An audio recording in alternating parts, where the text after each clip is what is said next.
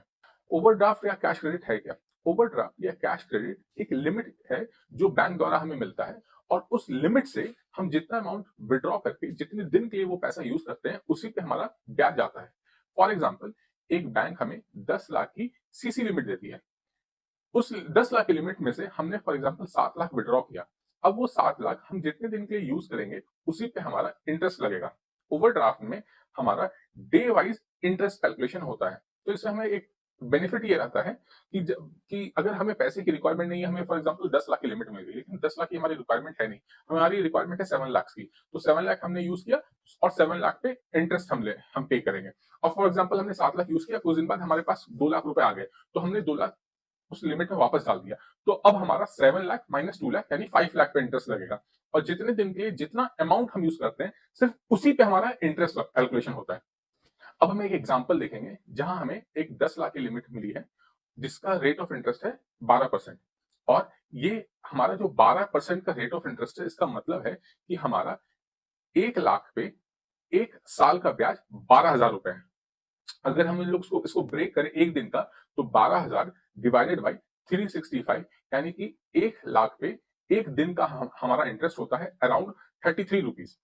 अब for example हमने 7 लाख पैसा यूज किया 30 डेज के लिए, तो इसका कैलकुलेशन क्या होगा कि जो हमारा 1 लाख पे एक दिन का इंटरेस्ट है 33 rupees into 30 is number of days into 7 is the loan amount, यानी कि 6,904 रुपीज। इसको हम एक डायरेक्ट फॉर्मूला से भी समझ सकते हैं, जहां पे इंटरेस्ट होता है that is equal to loan amount into ROI यानी rate of interest into number of days divided by 365। हमने 7 लाख इस एग्जाम्पल में यूज किया था, 7 lakh into 12%, 12% the rate of interest into 30 is the number of days, जितने दिन के लिए हमने वो 7 लाख यूज किया है, डिवाइडेड बाई 365। यहाँ पे भी एक सिंपल कैलकुलेशन होता है 3,904 रुपीज। लेकिन अगर इस पूरे कैलकुलेशन को हम ब्रेक करें तो हम ऐसे समझ सकते हैं भैया जितना भी हम अमाउंट यूज करते हैं उस पर जो हमारा इंटरेस्ट कैलकुलेशन है वो डे वाइज है, और 1 लाख पे एक दिन का इंटरेस्ट है 33 रुपीज। तो हम जितना दिन के लिए जितना अमाउंट यूज कर रहे हैं उससे इजिली कैलकुलेट करके हम लोग अपना इंटरेस्ट कैलकुलेशन कर सकते हैं। अब हम समझेंगे कैश क्रेडिट और ओवरड्राफ्ट में डिफरेंस क्या है। फर्स्ट ऑफ ऑल, जो कैश क्रेडिट होती है वो बिजनेस ओनर्स को मिलती है on the behalf of their the capital, जो उनका वर्किंग कैपिटल होता है उसके बिहाफ पे, या जो उनके स्टॉक्स होते हैं उनके बिहाफ पे। वहीं जो ओवरड्राफ्ट लोन होती है वो एक बिजनेसमैन को भी मिल सकती है और एक इंडिविजुअल सैलरीड पर्सन को भी मिल सकती है। वहीं पे जो कैश क्रेडिट होती है वो शॉर्टर ड्यूरेशन के लिए होती है, जनरली वो 1 साल के लिए होती है और हर साल वो रिन्यू होती है। वहीं पे जो ओवरड्राफ्ट होती है, ओवरड्राफ्ट एक फिक्स ड्यूरेशन के लिए होती है, फॉर एग्जाम्पल 5 ईयर और या 8 ईयर्स के लिए, और उसी टेन्योर पे वो ओवरड्राफ्ट एक पर्सन को इशू होता है, और at the end of the tenure वो ओवरड्राफ्ट धीरे धीरे खत्म हो जाता है। वहीं पे अगर कैश क्रेडिट और ओवरड्राफ्ट में एक कॉमन चीज क्या होती है कि उसमें जितना भी अमाउंट यूज होता है उसी का बस इंटरेस्ट पार्ट डिडक्ट होता है। कैश क्रेडिट में जनरली जो इंटरेस्ट होता है वो कैश सीसी अकाउंट से ही डिडक्ट हो जाता है, और ऑन द अदर हैंड जो ओवरड्राफ्ट होती है उसका जो इंटरेस्ट होता है वो लिंक्ड बैंक अकाउंट से डिडक्ट होता है उसका इंटरेस्ट। फॉर एग्जांपल, एक overdraft for example Bajaj finance से आपने ले रखा है, तो बजाज फाइनेंस का जो ओवरड्राफ्ट जितने से आप पैसा जो विड्रॉ करके यूज करोगे उसका जो इंटरेस्ट होगा वो linked bank account, for example आप आईसीआईसीआई बैंक में अगर सैलरी अकाउंट है तो उससे डिडक्ट हो जाएगा। ऑन द अदर हैंड, अगर सीसी लिमिट और ओवरड्राफ्ट दोनों ही सिक्योर्ड या अनसिक्योर्ड हो सकते हैं, ये इन दोनों में सिमिलैरिटी हो गई। ये टर्म लोन और कैश क्रेडिट में क्या डिफरेंस है? First of all, term loan में एक फिक्स्ड लोन अमाउंट होता है जिसकी एक फिक्स्ड ईएमआई होती है। वहीं पे ऑन अदर हैंड जो सीसी लिमिट होती है उसमें आपको एक लिमिट मिलता है, उस लिमिट से जितना पैसा विड्रॉ करके आप यूज करते हो सिर्फ उसी पे आपका इंटरेस्ट लगता है। टर्म लोन में सिर्फ एक पार्ट पेमेंट ऑप्शन होता है कि आप मान लीजिए 1 साल बाद 1.5 साल बाद अगर आप चाहो तो उसमें पार्ट पेमेंट करते हो। जैसे ही आप पार्ट पेमेंट करोगे आपका या तो टेन्योर या फिर आपका ईएमआई वो एडजस्ट हो जाता है। वाइल अगर कैश क्रेडिट की बात करें तो यहाँ पे आपको फ्लेक्सिबिलिटी मिलती है कि जब भी आप जितना पैसा विड्रॉ करोगे उसी पे आपका इंटरेस्ट आएगा, जब चाहो आप पैसा निकाल लो, जब चाहे आप पैसा डाल दो। अगर टर्म लोन की बात करें तो टर्म लोन एक स्टेबल ईएमआई सिस्टम होता है और एक सीसी लिमिट जो होती है वो काफी फ्लेक्सिबल होता है कि जब चाहे पैसा डालो, जब चाहे पैसा निकालो, जिस तरीके से आप यूज करो। तो अगर आप एक एक फिक्स्ड ईएमआई सिस्टम चाह रहे हो तो आप टर्म लोन लेते हो, और अगर आप चाहते हो कि भैया हमारा जो रिक्वायरमेंट है वो फ्लक्चुएटिंग है तो आप उस कंडीशन में कैश क्रेडिट या ओवरड्राफ्ट यूज कर सकते हो। और एक आइडियल कंडीशन होता है कि आप दोनों का एक कॉम्बिनेशन बनाओ, एक लाइक पोर्टफोलियो बनाओ जिसमें एक आपका स्टेबल ईएमआई भी कटता है और एक बैकअप में एक सीसी लिमिट या ओवरड्राफ्ट भी चलता है। ये भी हम डिस्कस करेंगे आगे के वीडियो में। कई जगह देखा गया है कि लोगों का मानना है कि ये जो ओवरड्राफ्ट या कैश क्रेडिट है ये एक ट्रैप जैसा है।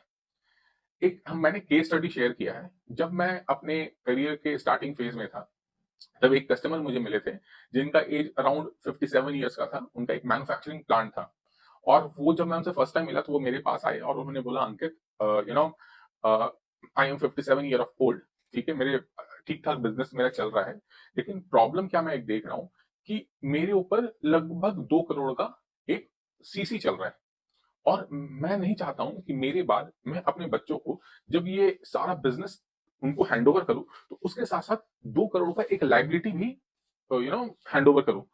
तो जब डिस्कशन से पता चला कि उनके इनिशियल स्टेज में उनको उनकी पीएसयू बैंक ने पहले स्टार्टिंग में 20 लाख की एक सीसी लिमिट दी थी और उस पर टॉप अप करते करते उसको एनहांस करते करते अभी के स्टेज में वो 20 लाख की सीसी लिमिट 20 साल 25 साल में वो 2 करोड़ का हो गया है। तो हमारे कस्टमर जो थे वो काफी वरीड थे, वो समझ ही नहीं पा रहे थे कि सीसी को क्लोज कैसे करें, क्योंकि 2 करोड़ रुपए एक बार में देना और लोन को क्लोज करना पॉसिबल है ही नहीं। तो इसके बाद हमने बहुत डिस्कशन किया। मैंने अपने मतलब बैंक के बहुत सीनियर से डिस्कशन किया और हम लोग इस निष्कर्ष पे निकले कि वो तो इस लोन ट्रैप में भी फंस गए लेकिन इसका एक सोल्यूशन भी है। हमने सोल्यूशन क्या निकाला, हमने उस 2 करोड़ के लोन को वो एक सिक्योर लोन था उसको टेक ओवर किया और उसको ब्रेक किया 1.5 करोड़ में और 50 लाख में, जिसमें हमने वो 1.5 करोड़ का लोन एक टर्म लोन में कन्वर्ट कर दिया फॉर 10 ईयर्स और जो बाकी का 50 लाख था वो हमने उनको सीसी के फॉर्मेट में दिया और उन्होंने एक टाइम पीरियड दिया कि 10 साल में उस 1.5 करोड़ के टर्म लोन को वो बंद कर देंगे और जो 50 लाख का सीसी है वो यूज करेंगे और वो कोशिश उनकी यही रहेगी कि धीरे धीरे उसको भी वो क्लोज कर दे। सो इस कहानी से हम ये समझते हैं कि ओवरड्राफ्ट यस एक एक एक ट्रैप हो सकता है, लेकिन अगर उसको हम लोग स्मार्टली यूज करें तो इस ट्रैप से हम लोग बच सकते हैं। तो दोस्तों ओवरड्राफ्ट आप जरूर लीजिए अपने बिजनेस के स्टार्टिंग फेज में। अपना एक एक सीसी लेना बनता है। गवर्नमेंट के बहुत सारे स्कीम्स भी रहते हैं जहां पे आपको सीसी मिलती है, लेकिन इस सीसी को इतना बड़ा ना कर लें कि आगे जाके वो लोन क्लोज ही ना हो पाए। इसका अभी हमने लाइव एग्जांपल दिया उसको टर्म लोन और सीसी दोनों का मिक्स मैच रखिए, क्योंकि टर्म लोन एक फिक्स टाइम के लिए होता है तो वो धीरे धीरे धीरे धीरे बंद हो जाता है, लेकिन सीसी क्या कि हर साल रिन्यू होते रहता है तो वो कभी लोग बंद करने का सोचते ही नहीं है। तो एक बेटर आइडल कंडीशन ये है कि हम लोग दोनों का कॉम्बिनेशन रखें, सीसी का और टर्म लोन का, ताकि हम लोग टर्म लोन चला चला के धीरे धीरे खत्म कर दें और सीसी को हम लोग रिन्यू करते रहें और कमिंग टाइम में वो सीसी हमारे कंट्रोल में हो, हम उसके कंट्रोल में ना हो, ताकि सीसी को हम कमिंग टाइम में बंद कर सके। मैंने बस एक एग्जांपल से समझाया है कि एक आइडल तरीका कैसे हो सकता है ओवरड्राफ्ट का और कैश क्रेडिट को यूज करने का। देखिए जनरली 2 तरीके के लोग होते हैं, एक सैलरीड पर्सन होता है, एक बिजनेसमैन होता है।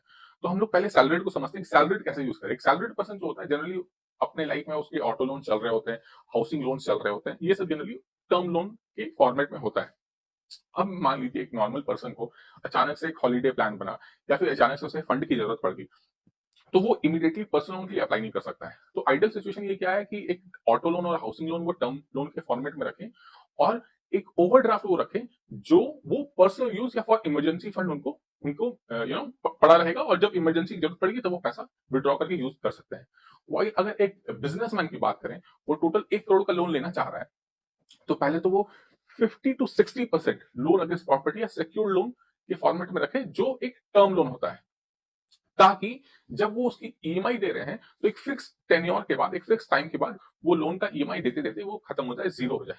वहीं अपना 40% का पोर्टफोलियो वो सीसी में रख सकते हैं, कैश क्रेडिट में रख सकते हैं, जो वो हर साल रिन्यू करेंगे। लेकिन दोस्तों इसको वो ऐसा ना कि एंडलेस स्टोरी बना दे, उसका भी वो एक टारगेट लेके चलें कि may be after 50 years of his age या फिर 55 साल के बाद वो सीसी भी वो क्लोज कर दे।